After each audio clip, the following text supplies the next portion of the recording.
The first time Grace Miller saw Nico Santoro, he was bleeding beneath the white lights of a desert gas station at 2:13 in the morning. He came through the glass door without asking for help. The bell above it gave one weak metallic chime, and then he locked the door behind him. Grace had been standing behind the register, counting a drawer that never contained enough money to justify being robbed. Outside, the Arizona highway stretched black and empty beneath the desert stars. The nearest town was 17 miles away. The nearest police station was farther. The man wore a charcoal suit that belonged in a private casino, not a gas station where moths died against fluorescent lights. Dust covered one shoulder. Blood darkened the side of his shirt. He did not stumble. That frightened her more than if he had. Two black vehicles appeared beyond the fuel pumps. Their headlights went dark. Grace's hand moved beneath the counter toward the silent alarm. The stranger noticed. His eyes were almost black, steady despite the blood loss. "Do not press that." His voice was low, controlled, and unmistakably European. Grace kept her hand where it was. "You broke into my store. I walked through an unlocked door. You locked it, because the men outside are not here for gasoline." A shadow moved beside the first vehicle. Grace's heart struck hard against her ribs. The stranger looked around the store once, memorizing doors, windows, and distances. He did it with the cold efficiency of someone who had survived by noticing everything. "There is a rear exit," he said. "How do you know?" "I saw the sign reflected in the freezer glass." Grace stared at him. His face was pale beneath his olive skin, but his posture remained perfectly straight. Dark hair had fallen over his forehead. A thin line of blood ran down his wrist and disappeared beneath the expensive watch at his cuff. "Who are they?" she asked. "Men who made a mistake." The first bullet shattered the window above the coffee machine. Grace dropped. The stranger crossed the space between them before the glass finished falling. He pulled her behind the counter and covered her head with one arm as another bullet punched through a display of cigarettes. His body was warm and hard against hers. She smelled smoke, blood, and something clean beneath it. Cedar, perhaps, or expensive soap. "Stay down," he ordered. "You're the one they're shooting at. And yet they nearly killed you." He drew a pistol from beneath his jacket. Grace recoiled. He saw the fear on her face, and something unreadable passed through his expression. "I will not hurt you. You brought armed men to my store. They followed me. That is not as comforting as you think." Another shot struck the metal refrigerator door. The stranger looked toward the rear hallway. "Is there a vehicle outside?" "My truck." "Case." "In my purse." "Where?" "Break room." He rose slightly, fired once toward the shattered window, and forced the men outside to take cover. He moved without panic. Every action precise. Grace had never seen anyone shoot before. She had certainly never seen anyone do it as if violence were simply another language. He reached the hallway, then stopped. He was swaying now. The wound was worse than he had allowed her to see. Grace could have run through the rear exit alone. She could have taken her keys and left him bleeding beneath the lights. Instead, she cursed under her breath and followed him. He looked back at her. "What are you doing?" "Saving you from your mistake." "I do not require saving. You're about 30 seconds from collapsing. I have survived worse. Then survived this quietly." For the first time, his eyes changed. Not softened. Not yet. But something like surprise entered them.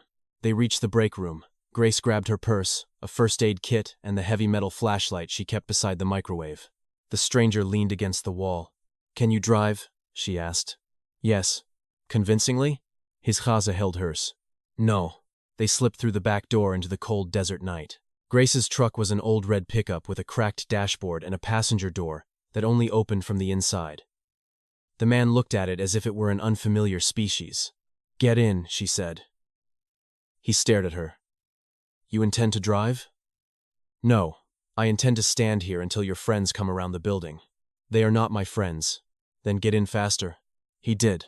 Grace drove without headlights across the dirt behind the station, cutting through a service road toward the dry riverbed. Gunfire cracked behind them. A bullet tore through the tailgate. The stranger twisted in the passenger seat and fired twice through the broken rear window. One of the pursuing vehicles swerved. Grace gripped the steering wheel so tightly her knuckles burned. "Where am I going?" "West."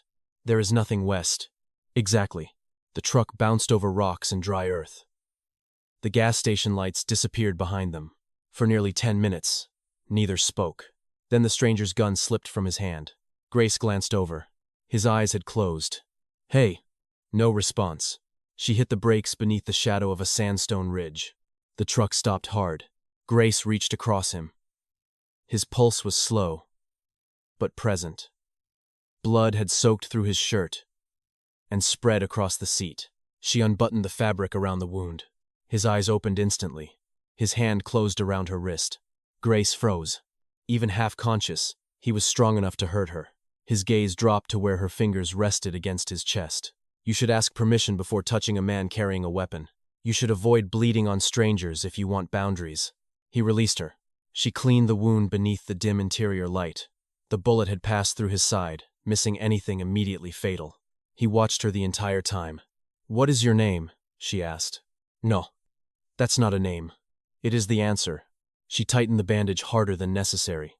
His mouth almost moved. "Almost. You have done this before," he said. "Bandage someone? Run from men with guns." The question struck too close. Grace looked down at the blood on her hands. "I've run from men before." He noticed the distinction. He did not ask. That was the first kindness he gave her. When she finished, she sat back. "There's an abandoned maintenance shed 5 miles from here. You can hide there until morning. And you?" "I go home. They saw your face. They saw a cashier in a gas station. They will find your name." The old fear returned, cold and immediate. Not her real name. Not unless someone knew where to look. The stranger studied her as if he could hear the thought. "You are not Grace Miller," he said. Every muscle in her body went still. She had chosen the name from 2 gravestones in a cemetery outside Tucson. Grace from one, Miller from another. The license was convincing. The social security number belonged to a dead infant whose records had never been digitized correctly. No one had questioned it in 2 years. "Get out of my truck." The man did not move. "Who are you?" she demanded. His gaze lowered to her left hand, to the pale line around her ring finger. "You removed the ring," he said, "but not the habit of touching where it used to be." Grace pulled her hand into her lap. "I said get out." A distant engine echoed across the desert. The stranger reached inside his jacket. Grace grabbed the flashlight. He removed a black signet ring instead. An image had been carved into its face. A serpent coiled around a crown. He placed it on the dashboard. "If anyone comes for you," he said, "show them this. I don't want anything from you. That is not what it is." "What is it?" "A promise." The engine grew louder. He opened the passenger door from inside and stepped down, one hand pressed to his wound. Grace stared at him. "You'll die out here." No. You can barely stand." He looked toward the darkness, then back at her. There was nothing gentle in his face, nothing safe. But his voice lowered when he spoke. "No one will ever be permitted to hurt you again." Before Grace could answer, he closed the door. She watched him disappear into the desert, with blood on his shirt and death following behind him. By sunrise, the maintenance shed was empty. There was no blood, no body, no stranger, only a set of tire tracks from a vehicle. Grace told herself he was gone. She told herself the black ring inside her pocket meant nothing. For 6 months, she almost believed it. Then the FBI arrived. They came at noon, when the desert heat made the highway shimmer. Grace was restocking bottled water when 3 dark SUVs turned into the station. Not the same vehicles from that night. These were government-issued, clean and identical. The first man who stepped out wore a navy suit. Grace recognized him before she saw his face clearly. Ethan Blake had changed his hair. He had lost weight. The charming softness he used to wear in public had hardened around the edges. But he still walked as if every room already belonged to him. Her former fiancé entered the gas station with 2 federal agents behind him. The bottle in Grace's hand slipped. Plastic struck tile and rolled beneath a shelf. Ethan looked at her name tag. Grazie. A smile touched his mouth. Still choosing names that sound innocent. Grace's throat closed. The taller agent showed his identification. "Grace Miller?" She looked at the badge, then at Ethan. "My name is Special Agent Daniel Ross. We need to speak with you regarding a federal investigation." "I'm working. Your manager has agreed to give you the afternoon." "My manager isn't here." He answered his phone. Of course he had. Grace turned to Ethan. "What are you doing here?" "Bringing you home." "This is my home." "No." His eyes moved across the stained ceiling, the lottery display, and the humming refrigerators. "This is where you hid after humiliating me." Agent Ross gave Ethan a warning glance. Mr. Blake is here as a cooperating witness. A witness to what? The second agent placed a photograph on the counter. It showed the wounded stranger from 6 months earlier stepping from a black car outside a hotel in Rome. He wore a perfectly tailored suit. No blood, no weakness.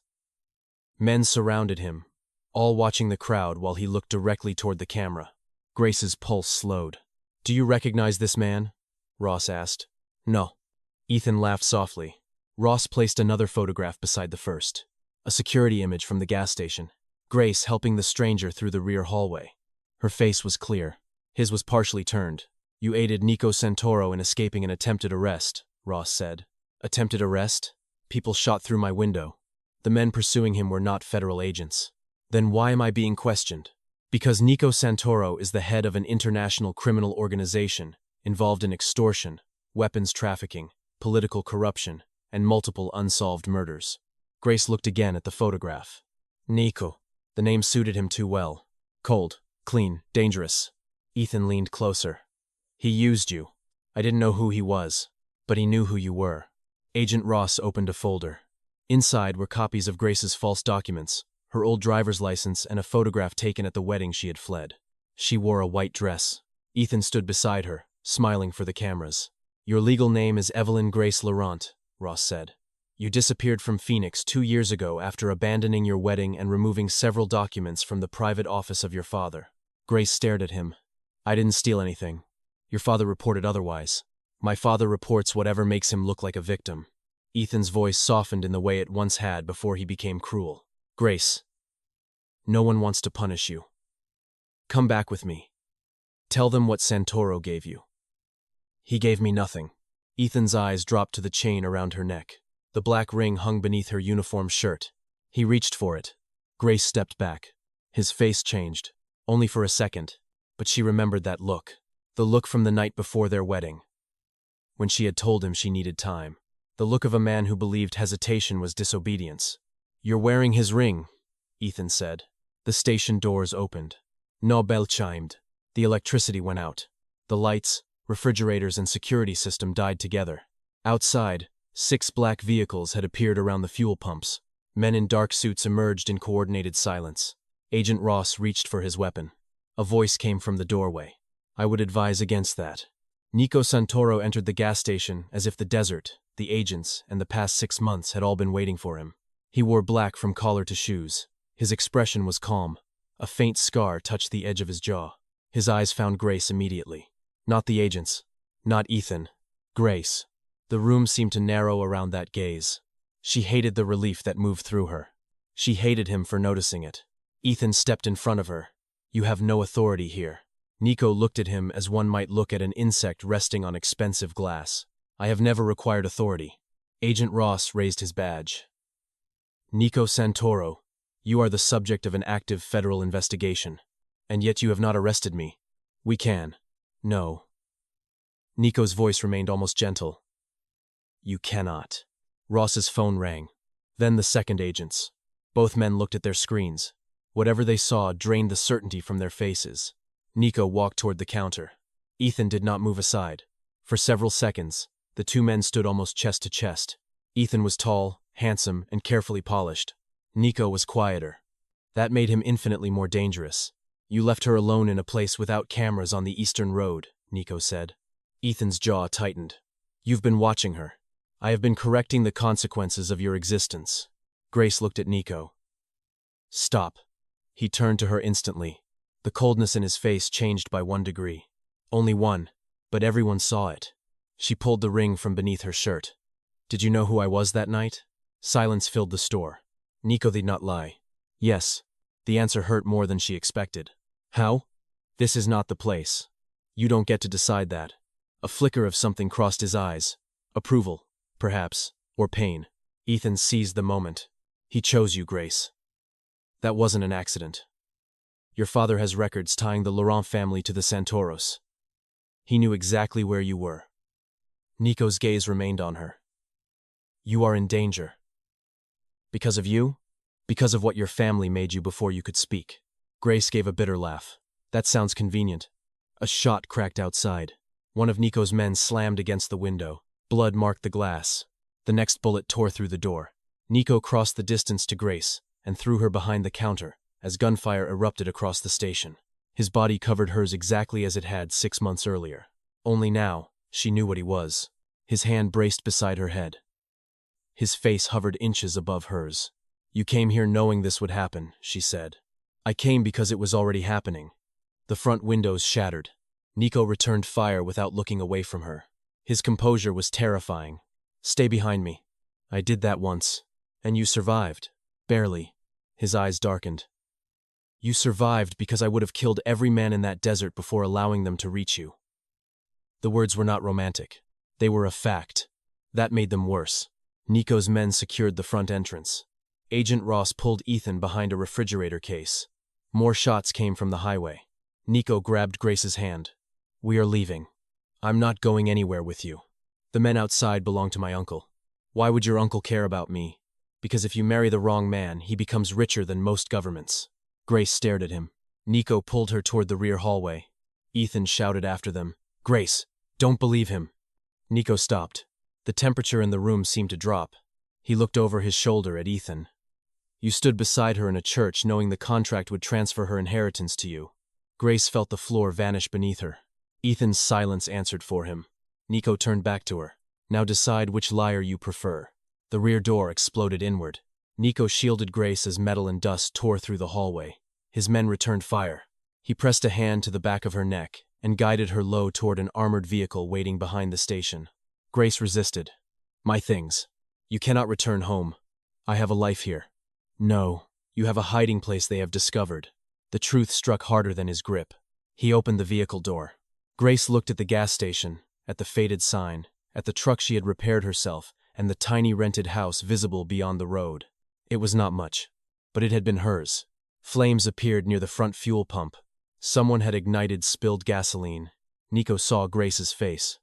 His expression turned lethal. Not because the station was burning, because she was grieving it. He lifted her into the vehicle just as the windows burst outward. Nico entered after her. The convoy moved before the door had fully closed. Grace watched the only life she had built disappear behind smoke. Across from her, Nico sat perfectly still. Blood marked his cuff. "You brought this to me," she whispered. His jaw tightened. "Yes." The honesty silenced her. He leaned forward. "But I will end it." The private jet left Arizona before sunset. Grace sat alone in a leather seat near the window, still wearing her gas station uniform beneath a coat someone had placed around her shoulders. Nico stood at the opposite end of the cabin, speaking in Italian to 3 men. He did not raise his voice once. Yet every man listened, as if failure meant death. Perhaps it did. Grace watched the desert disappear beneath the clouds. Ethan's betrayal repeated in her mind. The marriage contract. The inheritance. Nico knowing who she was. When he finally approached, Grace did not look at him. "Where are you taking me?" "Sicilian." She laughed without humor. "You say that like it's normal. For me it is. You cannot transport someone across international borders against her will. You boarded voluntarily. You carried me into an armored car while people were shooting at us. You could have asked to leave at the airport. Would you have allowed it?" Nico sat across from her. "No." She turned toward him. "Then stop pretending this is protection." His expression did not change, but she saw tension gather in his shoulders. "You prefer the FBI?" "I prefer choices.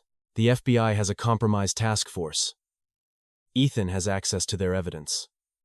My uncle has men inside the State Department. Your choices have been curated by others since birth. And now by you." "Yes." The answer came without apology. Grace stared at him. He leaned back, studying her. "I will not insult you by claiming otherwise. You don't seem concerned that I hate you." "I am concerned. You hide it well." "I have had practice." A flight attendant brought food and left quickly. Grace did not touch it. Nico noticed. "You have not eaten since morning. You've been watching me long enough to know I lose my appetite when kidnapped." His gaze sharpened at the word. "You are not a prisoner. Open the door. We are at 38,000 feet. Then give me a parachute." Something almost human appeared in his eyes. Gone immediately. Grace looked at his side. The wound from 6 months ago had healed, but she could still remember the warmth of his blood beneath her hands. "Why were you in Arizona that night?" Nico looked toward the dark window. "To prevent a transaction." "What transaction?" "The sale of documents belonging to your mother." Grace went still. "My mother died when I was 12. "Yes." What documents? A marriage covenant between the Laurent and Santoro families, an inheritance codicil, records of payments made to judges, priests, and politicians. Why would those records be in Arizona? Your father sold copies to Vittorio. Your uncle. Nico's expression hardened. By blood. And the men chasing you? They wanted the originals. Did you have them? Yes. Where are they now? Destroyed. Grace stared at him. You burned them? I intended to. But? I saw your employee photograph on the station's website. A cold sensation moved through her. You recognize me? Yes. And you went there deliberately? Yes. Were you actually injured? His eyes held hers. Very. But you could have gone anywhere. I went where you were. Grace stood, anger overcoming caution. You let me think I saved you. You did. You manipulated me. I avoided revealing myself because knowledge of me creates danger. You brought danger through the front window. Nico Rose. The cabin suddenly felt smaller. He was taller than she remembered. Or perhaps she had forgotten how completely he occupied a room. Grace refused to step back. Why me? She demanded. His gaze dropped briefly to her mouth, then returned to her eyes. Because you were promised to me. The words landed like a door locking. No. Before either of us understood what marriage meant. No. Your grandfather controlled banking routes my family required. My father controlled ports your family used. The marriage was designed to merge both empires.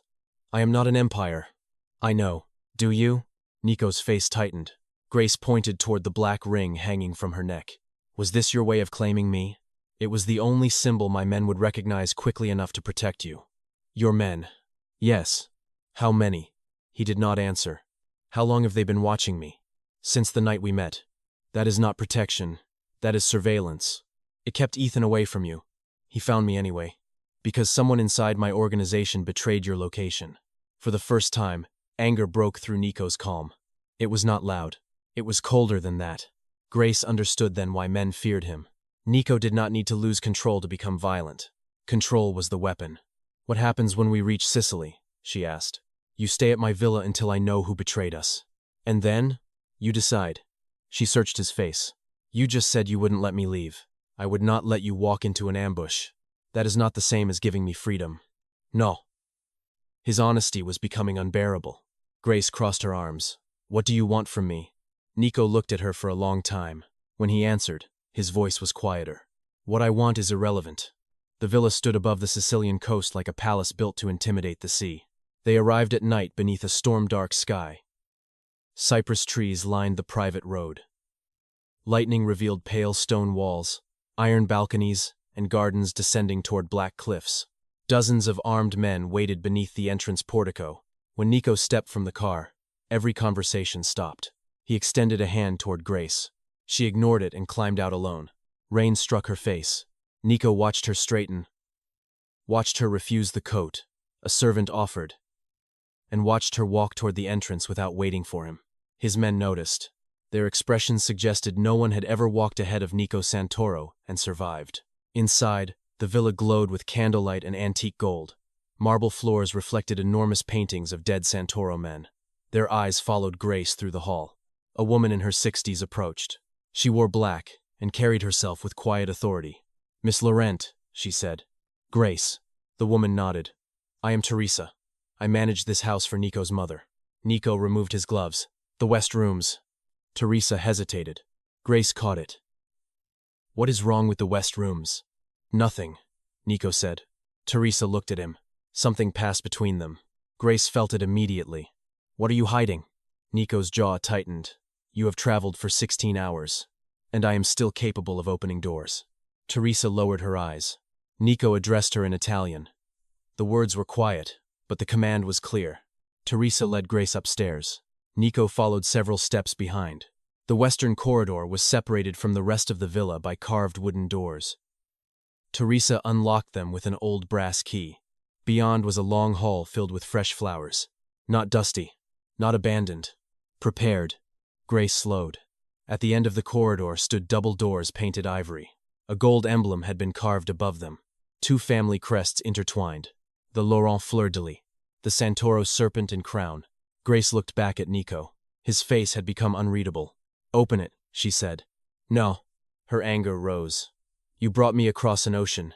You told me I was promised to you. You do not get to close one more door. Nico said nothing. Grace took the brass key from Teresa. She opened the room. The space beyond had been designed for a bride. An ivory gown stood behind glass. Candles lined a carved chapel alcove. A dressing table held antique brushes engraved with the initials EGL. Evelyn Grace Laurent. Her initials. On one wall hung a painted portrait of a dark-haired boy and a little girl in a white dress standing together beneath orange trees. Grace moved closer. The boy had Nico's eyes. The girl had her face. Her younger face. A memory stirred. Hot sunlight. A stone fountain. A boy placing a black ring in her palm. Grace's hand rose to the chain around her neck. No, she whispered. Nico remained at the doorway. You were here once, he said. How old was I? 7. Why don't I remember? You became ill shortly after returning to America. Your mother told mine the fever damaged parts of your memory. That's a lie. Yes. Grace turned sharply. What really happened? I do not know. You know everything else. Not that. She looked at the wedding gown. It was not a child's fantasy. It was an adult garment, tailored to her current measurements. Grace's stomach tightened. When was this made? Nico did not answer quickly enough. When? 3 years ago. Before I ran from Ethan. Yes. Before Arizona. Yes. She crossed the room and slapped him. The sound cracked through the corridor. Teresa closed her eyes. The guards at the far end of the hall went motionless. Nico's face turned slightly with the impact. He did not touch Grace. Did not threaten her. He looked back at her slowly. You measured me. Through clothing records. You prepared a wedding room for a woman who didn't know you existed. My father prepared the room. He's dead. I maintained it. Why? Silence stretched between them. Grace saw the answer before he gave it. Because some part of you believed I would end up here. Yes. The confession filled her with fury and something more dangerous. Something that had no place inside anger. She stepped closer. You don't love me. Nico's eyes lowered to hers. No. The answer should have relieved her. It did not. You don't know me. I know you send half your paycheck to a shelter in Tucson. I know you read murder mysteries when you cannot sleep. I know you repaired your truck yourself because you refused money from the manager. I know you drink coffee only after it becomes cold. I know you left Ethan because he locked a bedroom door and told you marriage would teach you obedience. Grace stopped breathing. Nico's control slipped for the first time. Not much. Enough. I know, he continued, that when men shot through your window, you could have left me in the desert. You did not. And I know I have spent 6 months attempting to forget the sound of your voice ordering me to survive. The room became unbearably quiet. Grace's pulse beat at her throat. Nico stepped back before he touched her. The restraint was more intimate than contact. You are correct, he said. I do not love you. His eyes contradicted the words. Not yet. He left her inside the wedding room. That night, Grace locked the doors. At dawn, she discovered they had never been capable of locking from the outside. For the next 4 days, the villa became a gilded battlefield. Nico worked from a library overlooking the sea. Men arrived in dark suits carrying sealed folders. Politicians came through private entrances. Priests, bankers, and judges waited for audiences. Grace watched an empire move around him. Nico never raised his voice. He ended conversations with a look. He signed documents that destroyed careers. He sent men into the night. And sometimes they returned with blood on their cuffs. Yet every morning, breakfast appeared outside Grace's room, exactly as she preferred it. Coffee left long enough to cool. Toast without butter. Peaches sliced thin. She hated that he knew. She hated more that she ate it. The fake engagement was announced on the 5th day. Grace learned about it from a television screen in the sitting room. A photograph of her leaving the private jet appeared beside Nico's official portrait. News stations across Europe identified her as Evelyn Laurent, missing heiress to the Laurent financial dynasty and future bride of Nico Santoro. Grace marched into the library. Nico was meeting with 6 members of the family council. She dropped the remote onto his desk. You announced our engagement. Every man at the table stared. Nico remained seated. It was necessary. You did not ask me. No. One councilman gave a quiet, disapproving cough. Grace turned toward him. Do you have something to say? The man looked at Nico, uncertain whether he was permitted to answer her. Nico's gaze remained on Grace. Leave us, he said. The councilman rose immediately. The oldest among them, a silver-haired man with a thin smile, stayed seated. Nico's eyes cooled. Uncle, Vittorio Santoro looked at Grace as if evaluating a valuable painting. She has her mother's temper. Grace felt a chill. You knew my mother? Vittorio smiled. Very well. Nico stood. Leave. I came to welcome your future wife. She is not my wife. Not yet. The phrase sounded different in Vittorio's mouth, more like a threat. He approached Grace and extended his hand. She did not take it. His smile deepened. Intelligent, he said. The last woman who refused my hand lived much longer than expected. Nico moved between them. The movement was calm. The violence beneath it was not. If you speak to her that way again, this council will require a new chairman. Vittorio's expression hardened. For a moment, uncle and nephew looked like opposing kings. Then Vittorio left. Grace waited until the door closed. You used me publicly. I protected you publicly. By claiming me? By making any attack against you an attack against my authority. You could have told the truth. The truth would be interpreted as weakness.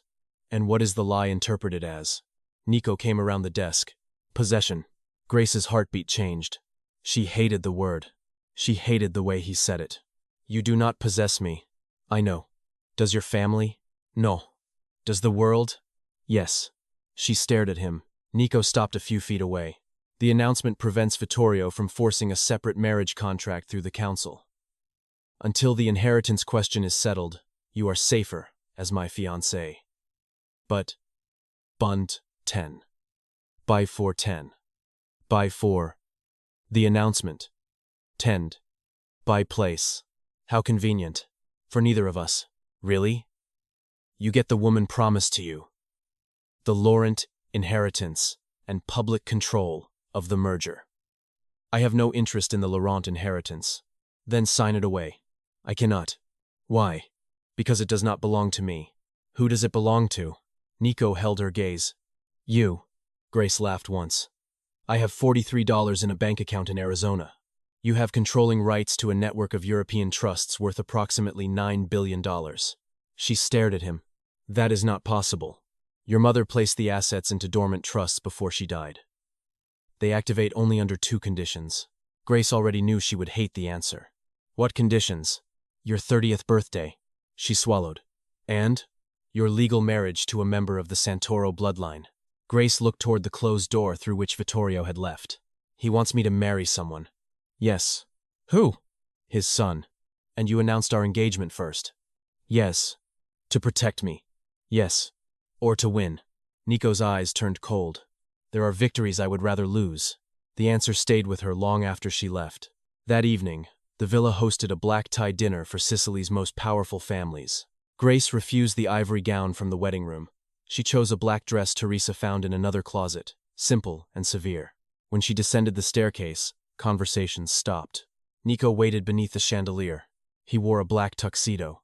His gaze traveled over Grace once, slowly enough to feel like touch. Then he offered his arm. She did not take it. You enjoy making scenes, he murmured. You created this one. His mouth almost curved. They entered separately. The dining hall glittered with crystal and candlelight. Rival families watched Grace with open curiosity. Women assessed her dress. Men assessed her value. Nico sat at the head of the table. Grace was placed beside him. Across from her sat Vittorio's son, Matteo Santoro. He was younger than Nico, charming in a polished way and careless with the confidence of a man protected by his father. So this is the runaway bride, Matteo said. Grace lifted her wineglass. So this is the replacement groom. Nico's hand stilled beside his plate. Matteo laughed. I understand why my cousin enjoys you. My enjoyment is not your concern, Nico said. The room quieted. Matteo's eyes moved between them. Jealousy entered Nico's expression so subtly Grace might have imagined it. That frightened her, and warmed something she refused to name. During dinner, Vittorio raised a glass. To old agreements, he said. And promises made between families stronger than individual desire. Grace did not drink. Neither did Nico. Vittorio looked directly at her. Your mother understood duty. My mother died trying to escape it. A ripple passed around the table. Nico turned toward Grace. She had not intended to say it. The words had risen from somewhere deeper than memory. Vittorio's smile vanished. What do you remember? He asked. Nico's hand closed around Grace's wrist beneath the table. Not hard. A warning. Grace looked at him. For the first time, she saw fear in his eyes. Not fear for himself. For her. A waiter approached carrying a silver tray. Nico noticed something wrong before anyone else. He pulled Grace from her chair. The waiter drew a weapon. Nico turned his body between Grace and the gun as shots exploded through the dining hall. Crystal shattered. Guests screamed and dove beneath the table. Nico's men fired from the walls. The attacker fell, but more gunmen burst through the garden doors. Nico dragged Grace behind a marble column. His hand pressed against her waist. "Are you hurt?" "No." He checked anyway, gaze moving over her face, shoulders and arms. A bullet struck the column beside his head. Grace grabbed his jacket and pulled him lower. "You are not immortal." His eyes met hers. "No." The admission carried a strange intimacy. Another attacker appeared above them on the balcony. Grace saw him first. "Nico." She pushed him aside. The bullet grazed her upper arm. Nico's face changed. The controlled man disappeared. He fired once. The attacker fell over the railing. Nico caught Grace as she sank against the column. Blood ran down her arm. It was not severe. Nico reacted as if the world had ended. He lifted her into his arms. "Put me down." He ignored her. Gunfire continued as he carried her through the dining hall. His men formed a wall around them. Everyone saw the feared Nico Santoro covered in another man's blood, holding Grace against his chest with naked terror in his eyes. The image would appear across global news before dawn. At the top of the staircase, Grace looked back. Vittorio stood untouched beneath the chandelier, watching. The doctor stitched her wound inside Nico's private rooms. Nico stood near the window with blood on his white shirt. None of it was his. When the doctor finished, Grace looked at him. "You can leave." The doctor looked toward Nico for permission. Grace noticed. "So this is what it feels like," she said. Nico's gaze sharpened. "What?" "To speak and have everyone wait for you to approve it." The doctor quietly departed. Nico locked the door. Grace stiffened. He noticed and immediately unlocked it again. The gesture hurt more than an apology. He came closer but stopped beyond reach. "You pushed me." "There was a man with a gun." "You pushed me." "You covered me first." "That is different." "Because your life matters more?" "Because yours does." The words came too quickly. Nico seemed to hear them only after they were spoken. Grace looked at him. His emotional control had fractured. He turned away. "You should rest." "Who ordered the attack?" "I know who permitted it." "Vittorio." "Yes." "Then why is he still alive?" Nico looked toward the storm beyond the windows. "Because killing him before the council accepts his betrayal would divide the island. Half the families would follow Matteo. Sicily would become a war zone. And if you wait, he will attack you again." Grace studied his profile. "So what do we do?" You brought me into this. I am trying to remove you from it. You announce our engagement, hide my inheritance, and carry me through a room full of cameras, but now you want to remove me?" Nico turned. "There are photographs of you bleeding in my arms on every news channel in Europe. And that bothers you? It tells every enemy I have where to place the knife." The honesty settled heavily between them. Grace rose from the bed. Nico moved instinctively to help her, then stopped himself. She noticed that too. "Why are you afraid to touch me?" His expression closed. "I am not. You almost touch me constantly. That is restraint." "From what?" His eyes lowered to her mouth. This time, neither pretended not to notice. "From making your imprisonment feel like seduction." Grace's breath caught. Nico stepped back. The distance felt violent. He went to the door. "Nico." He stopped. She had never said his name before. His hand tightened around the handle. Grace did not know what she meant to say. That she was grateful, angry, afraid, drawn to him in ways that made her question her own judgment. Instead, she asked, "Did you really keep the wedding room ready for me?" Nico did not turn around. "Yes." "Why?" His voice was barely above a whisper. "Because I was taught that one day you would belong there." Grace's chest tightened. "And what do you believe now?" A long silence followed. That the room should never have existed. Then he left. Grace found the hidden surveillance room the next morning. It was behind a false wall in Nico's study. She had entered searching for the inheritance records. Instead, she found 12 screens, secure communication equipment, and hundreds of archived photographs. Most showed political rivals, ports, and financial meetings. One folder carried her false name, Grace Millet. Her hand shook as she opened it. Photographs filled the screen. Grace leaving the gas station. Grace repairing her truck. Grace sleeping on the small porch of her Arizona house during a power outage. Grace laughing with an elderly customer. Grace crying alone inside her truck on what would have been her second wedding anniversary. There were audio transcripts. Reports. Maps.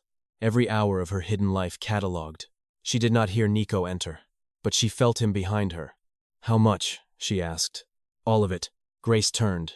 His expression held no apology. That made it worse. You watched me sleep. My security teams documented your surroundings. You watched me cry. Yes. You knew when Ethan called from blocked numbers. You knew when my father's men came through town. You knew everything. Yes. And you never once told me. No. Grace slapped a stack of reports from the desk. Pages scattered across the floor.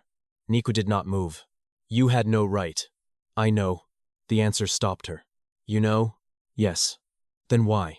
Because every time I considered withdrawing protection, someone connected to Vittorio came within 10 miles of you. You could have warned me, and sent you running again. That would have been my choice. Yes. His calm acceptance enraged her more than denial would have. Grace stepped closer.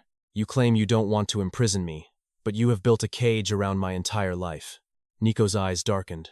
I built walls between you and men who would use your body to sign ownership documents. And what did you use me for? The question struck. He looked away. Grace understood. Your war. No. Your claim. No. Your obsession?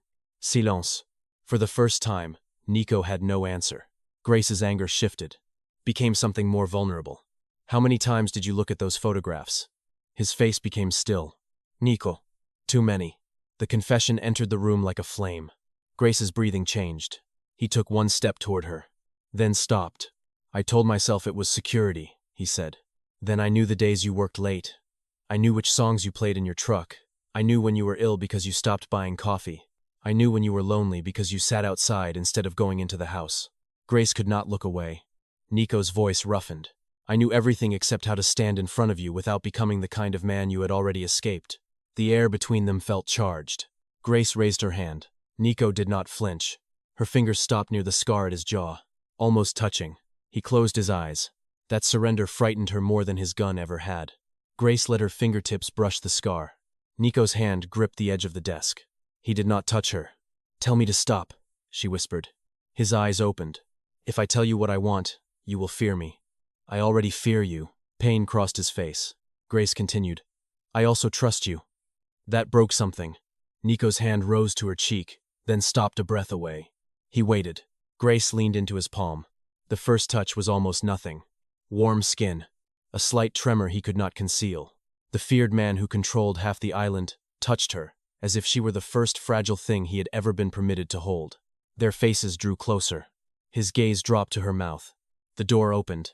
Teresa entered, pale and breathless. Nico, the American has arrived. Nico's hand fell. The room became cold again. Which American? Grace asked, though she already knew. Ethan waited in the chapel with Agent Ross. He had been granted temporary immunity and safe passage by Vittorio. Nico entered first. Grace followed despite his order to remain upstairs. Ethan saw the bandage on her arm and his face filled with righteous anger. He did this to you. His enemy did. He brought you into a war. You brought the FBI to my gas station. To save you. Nico's expression sharpened at the imitation. Ethan held up a sealed envelope. I have evidence that Nico ordered the attack in Arizona. Grace looked at Nico. He did not react. Ethan opened the envelope and displayed bank transfers, encrypted messages and photographs of the men who had fired on the station. Payments originated from a Santoro-controlled account. His own men chased him, Ethan said. The entire encounter was staged to make you trust him. Grace felt physically cold. She turned to Nico. Is that true? No. Can you prove it? Yes. Then do it. Nico looked at Agent Ross. The account belonged to my brother. The chapel fell silent. Grace frowned. I thought you were an only child. He was removed from the family records. Ethan laughed bitterly. Convenient. Nico's gaze shifted toward the candles. My father had 2 sons. I was born to his wife. Gabriel was born to an American woman and sent away after my mother threatened to expose him. Where is Gabriel now? Grace asked. Nico looked at Ethan. Grace followed his gaze.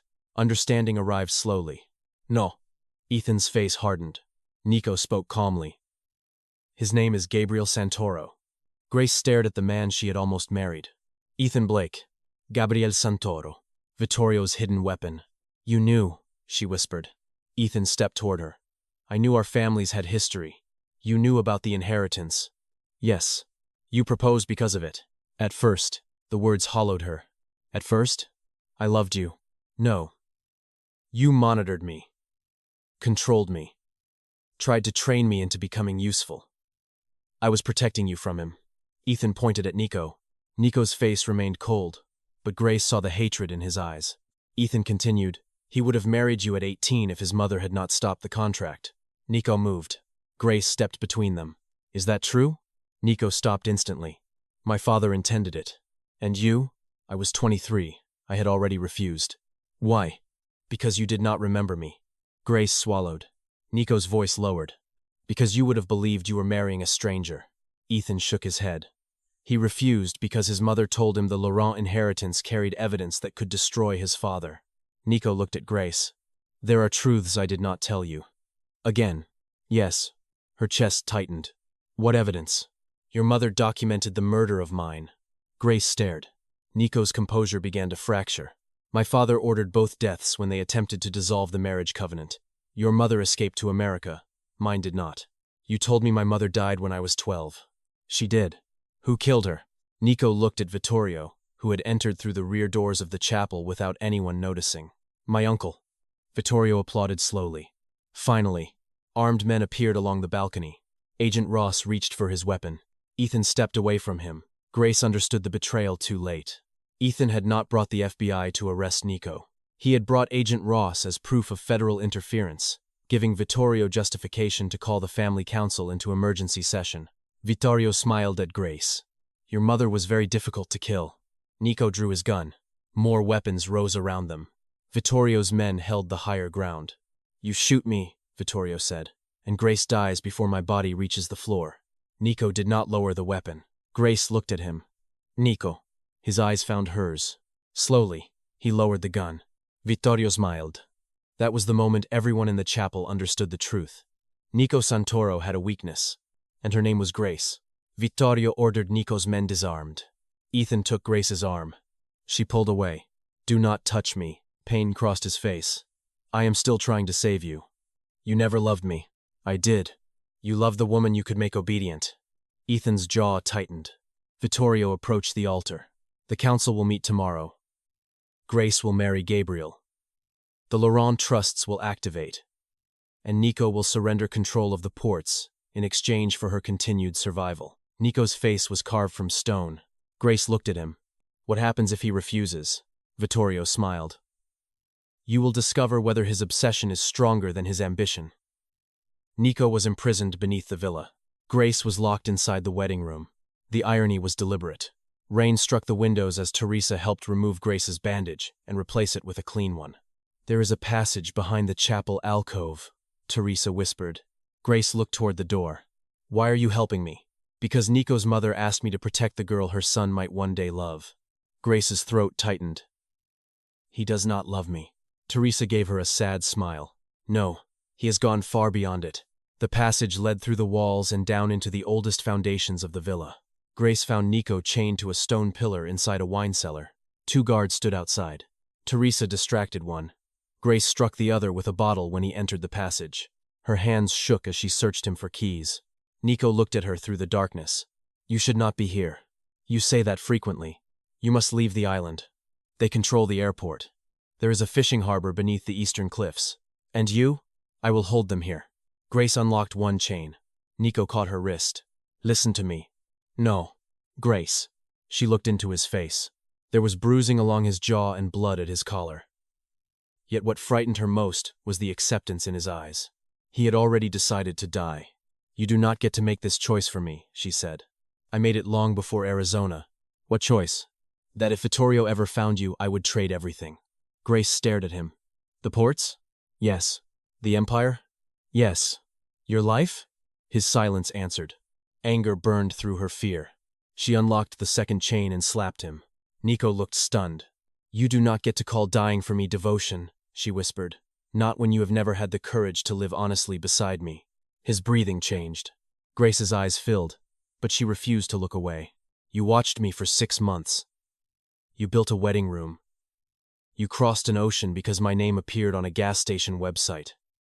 You carried me through gunfire, as if I were the only person left in the world. Nico's face broke open. You do not get to pretend this is duty. He rose slowly.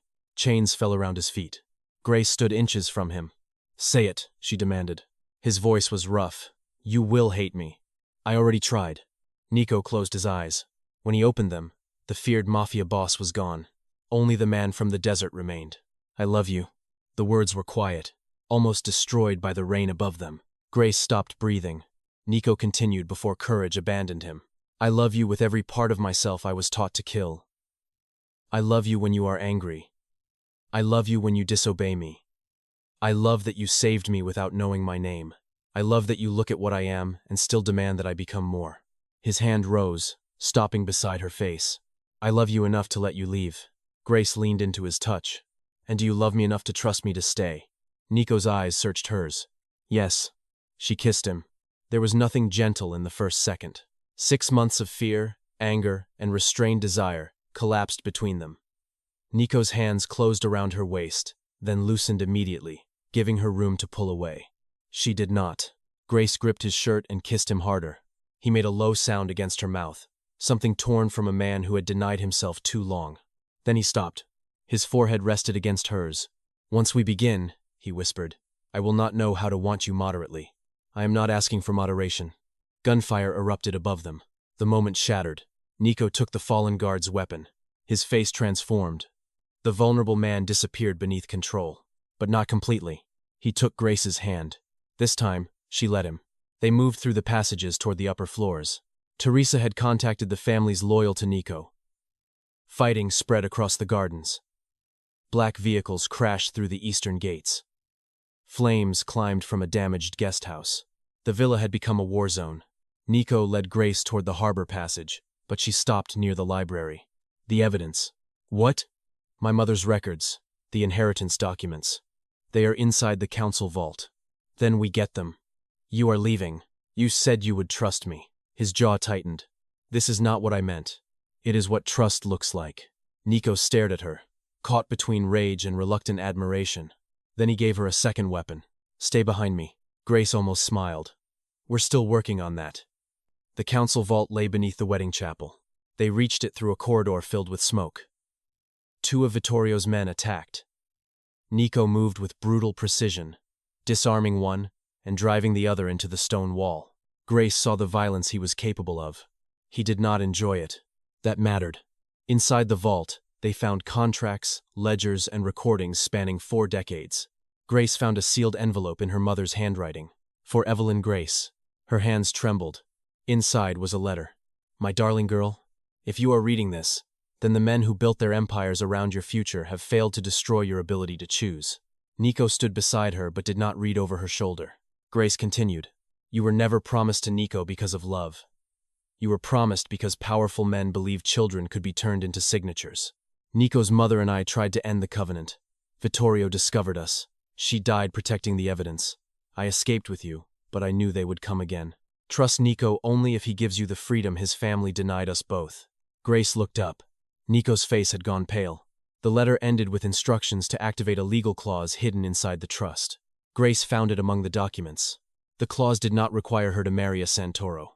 It required a Santoro heir to publicly renounce all claim to her assets. Nico read the line.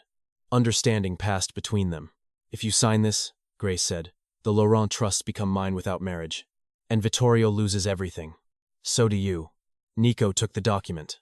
He signed without hesitation. Grace stared at the ink. You didn't even think. I have thought about nothing else since Arizona. The council chamber doors burst open. Ethan entered with a gun. His face was wet from rain and blood. Step away from her. Nico moved in front of Grace. Ethan laughed bitterly. Always the protector. You brought her here to be sold. I brought her here to survive. You brought her to the man who killed her mother. I did not know. Grace looked at Ethan. For the first time, she believed him. It did not absolve him, but it made him tragic rather than monstrous. Ethan's gun trembled. Give me the document, he said. If she marries me, I can control the trusts and destroy Vittorio. Grace stepped beside Nico. No.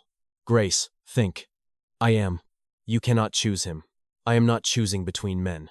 She held up the signed renunciation. I am choosing myself. Ethan's face collapsed. Behind him, Vittorio appeared. He fired. The bullet struck Ethan in the back. Grace screamed. Nico pulled her behind the stone table as Ethan fell. Vittorio entered with 3 men. "You sentimental fools," he said. Ethan lay bleeding near the doorway. His eyes found Grace's. "I'm sorry," he whispered. Vittorio aimed again. Nico fired first. One of Vittorio's men fell. The chamber exploded into gunfire. Grace crawled toward Ethan while Nico exchanged shots across the vault. Ethan pressed a key into her hand. "The chapel exit," he gasped. He wired the villa. Grace stared at him. "What?" "Explosives. If he loses the council, he burns everything." Vittorio retreated toward the corridor. Nico pursued him. Grace grabbed Nico's arm. "The villa is rigged." Nico looked toward the ceiling. A low alarm began to pulse. He turned to his men. "Evacuate everyone." They carried Ethan toward the eastern exit. Outside, the storm had intensified. Rain swept across the terraces. Fires burned in the gardens. Members of the council fled toward waiting vehicles. Vittorio stood at the far end of the courtyard beneath the statue of Nico's father. He held the detonator. Nico stepped into the rain. Grace followed. "Stay back," he ordered. Vittorio laughed. "There he is, the obedient son pretending he became different. You murdered my mother. She mistook compassion for power. You murdered hers. She mistook motherhood for escape." Grace moved beside Nico. Vittorio looked at her. "And you mistake his obsession for love." Grace's hand found Nico's. "No," she said, "I know the difference." Vittorio raised the detonator. Nico aimed his weapon. "If you shoot," Vittorio said, "my hand closes." Nico lowered the gun. Vittorio smiled. "Kneel." Grace felt Nico's body become still. Every surviving member of the Santoro Council watched from the portico. Vittorio wanted more than surrender. He wanted humiliation. "Nico," Grace whispered. He looked at her. She saw the decision in his eyes. He would kneel, not because Vittorio commanded it, because Grace stood within the blast radius. Nico Santoro lowered himself into the rain. Gasps moved through the courtyard. The most feared man in Sicily knelt before his enemy. Vittorio's smile widened. "Now tell them who owns you." Nico looked only at Grace. "She does not own me." Rain ran down his face. "I choose her." Vittorio's finger tightened. A shot cracked from the portico. Vittorio's hand exploded with blood. Teresa stood beneath the archway holding a pistol. The detonator fell. Grace ran for it. Vittorio lunged toward her. Nico rose and intercepted him. The 2 men crashed onto the wet stone. Vittorio pulled a knife. Nico caught his wrist. Years of hatred erupted between them, not elegant, not controlled, but raw and brutal. Grace reached the detonator. Its screen showed a countdown. 30 seconds. "Everyone move," she shouted. Nico disarmed Vittorio and drove him against the statue. He could have killed him. Grace saw the choice. Nico looked at her. Then he stepped back. Vittorio laughed, blood running down his face. "Weak." "No," Nico said. "Finished." He ran to Grace. The countdown reached 15. The harbor tunnel was too far. The eastern wall was closer. Nico lifted Grace into his arms and ran as the villa began to explode behind them. Stones shattered. Windows burst outward. Fire rolled through the western wing. The wedding room disappeared first. Grace saw ivory curtains ignite behind the upper windows. The dress, the portraits, the room built for a future she had never chosen. Gone. Nico carried her down the garden steps toward the cliffs. His men followed. Teresa dragged Ethan with the help of 2 guards. The final explosion threw Nico and Grace onto the wet grass. He turned in midair, taking the impact against his back and shielding her with his body. For several seconds, Grace heard nothing. Then rain. Fire. Her own breathing. Nico lifted his head. "Are you hurt?" She almost laughed. The world behind him was burning, and he was asking about a scratch on her cheek. "I'm alive." His eyes closed briefly. Relief broke across his face. Vittorio emerged from the smoke behind them. He had found another weapon. Grace saw him raise it. "Nico." The shot fired. Ethan stepped between them.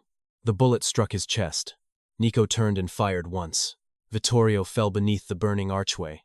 This time, he did not rise. Ethan collapsed in Grace's arms. Rain washed blood across the grass. He looked up at her. "I wanted to be better," he said. Grace held his hand. "You should have let me choose." Tears mixed with rain at his temples. "I know." His eyes closed. The villa burned until dawn. By morning, half the Santoro estate was gone. The wedding room was ash. The council vault had collapsed. The empire's oldest records burned with it. News helicopters circled the coastline. Police boats gathered offshore. The surviving council members assembled beneath emergency tents in the lower gardens. Grace stood wrapped in a blanket near the cliff. Nico approached. His shirt was torn. A bandage crossed his shoulder. Soot marked his face. He carried a small leather case. When he stopped before her, every person in the garden watched. Grace remembered the first time he had entered the gas station bleeding but unbowed. Now he looked more vulnerable than he had that night. He opened the case. Inside were a passport, the signed renunciation document, and the black ring. "The harbor road is clear," he said. "A car will take you to Palermo. There is a plane waiting." Grace stared at him. "You're sending me away. I am giving you what I should have given you in Arizona. A choice." "Yes." His voice was steady, but his eyes were not. "The trust documents have been filed with banks in Switzerland and the United States. The assets are yours. No Santoro marriage is required. And you? The council will choose whether I remain." "They watched you kneel." "Yes. For me." Nico looked toward the burning ruins. "They watched me destroy what they valued most. You did not destroy the villa. Vittorio did." Nico's gaze returned to hers. "I could rebuild it. Will you?" "No." "Why?" "Because every stone was part of the cage." Grace's throat tightened. Nico lowered himself to one knee. The movement silenced the entire garden. This was not Vittorio's humiliation. This was his choice. He placed the black ring on top of the passport. "I will not ask you to marry me." Grace's heart twisted. "Why not?" "Because I do not know whether the desire is yours or something this place has forced into you." His voice roughened. "I will not turn fear, gratitude, or survival into a vow." Grace stared at the powerful man kneeling in the rain while his empire burned behind him. Nico continued. "Leave Sicily. Build whatever life you want. If you never return, no one will follow you. No one will watch you. No one will speak your name in my presence, unless you choose it." Pain tightened his face. "But if one day you come back, it must be because you know what I am and still decide I am worth the danger." Grace looked down at the passport, at the ring, at the freedom she had spent years chasing. She picked them up. Nico's eyes closed briefly. He believed she was leaving. Grace stepped back. Then she walked toward the waiting car. Nico remained kneeling until the vehicle disappeared beyond the ruined gates. Grace left Sicily that morning. For 3 months, Nico did not contact her. Not once. Grace traveled to Switzerland and unlocked the Laurent trusts. She dissolved companies tied to political corruption. She paid restitution to families harmed by her father's banking network. She established a legal foundation for women escaping coercive marriages and organized crime. She returned to Arizona. The gas station had been rebuilt. Nico had not purchased it. He had not placed guards around it. He had kept his promise. Grace stood outside beneath the desert stars and felt the absence of surveillance like a strange silence. She rented a small house in Tucson. She bought another truck. She began sleeping through the night, and she missed him with an ache that did not diminish. Freedom did not erase love. It clarified it. She missed the cold coffee outside her door, the way Nico stopped before touching her, the silence that had never felt empty when they shared it. She missed the dangerous man who had been raised to believe love was possession and had burned the symbol of that belief rather than imprison her inside it. One evening, a news report appeared on television. Nico Santoro had dissolved the traditional Santoro Council. Several criminal ports had been transferred to legitimate oversight. Investigations were underway across Italy. Former allies called him a traitor. Rival families called him weakened. The report ended with footage of Nico leaving a courthouse in Palermo. He wore a black suit. His face was colder than ever, but Grace saw the loneliness in his eyes. She booked a flight that night. 6 months after the villa burned, Nico stood inside the remains of the Western Garden. The ruins had been cleared. The main house was still a blackened shell against the sea. He had built nothing in its place. A car approached along the cliff road. Nico watched it stop. Grace stepped out wearing a simple cream dress beneath a dark coat. For several seconds, neither moved. The wind carried the scent of salt and burned stone between them. Nico's face revealed nothing. Only his hands betrayed him. They tightened at his sides. Grace walked toward him. "You came back," he said. "I did." "Why?" "Because no one followed me." His eyes darkened. "Because you kept your promise," she continued. "Because I had a life without you, and I still chose to return." Nico looked at her as if afraid movement might make her disappear. Grace removed the black ring from her pocket. I am not wearing this because your men need to recognize me. No, I am not wearing it because our families signed a contract. No, and I am not living in another wedding room. The room is gone. I noticed. A shadow of warmth entered his face. Grace held out the ring. I want a house with doors I can open. Yes. I want no surveillance. Yes. I want the truth, even when it makes you look monstrous. His jaw tightened. Yes. I want you to ask before deciding what is best for me. That may be more difficult.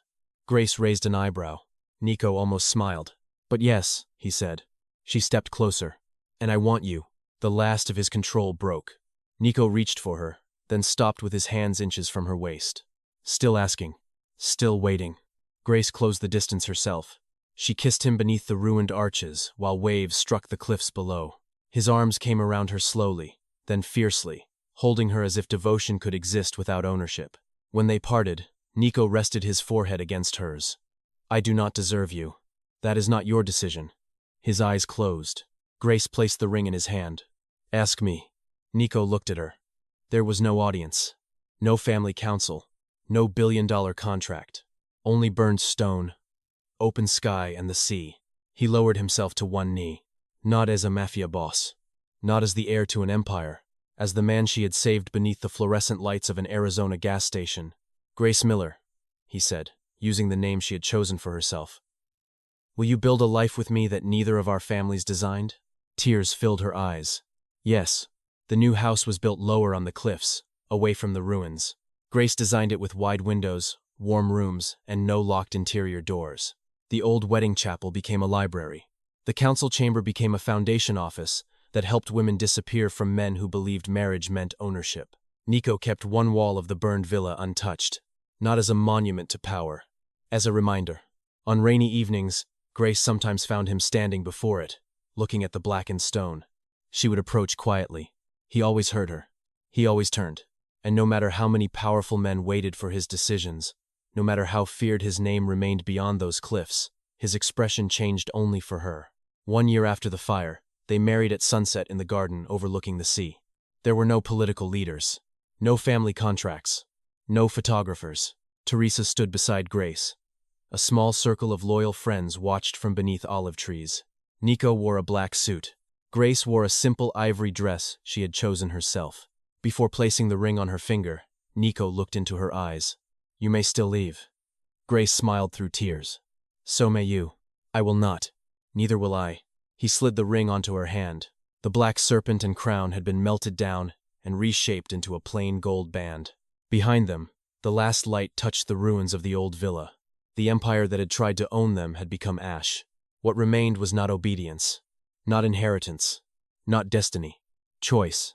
Nico kissed her as the Sicilian sun disappeared into the sea, one hand resting gently at her waist, waiting even then for the permission she gave by pulling him closer. And for the first time in his life, the most feared man in Sicily belonged nowhere. He was simply home,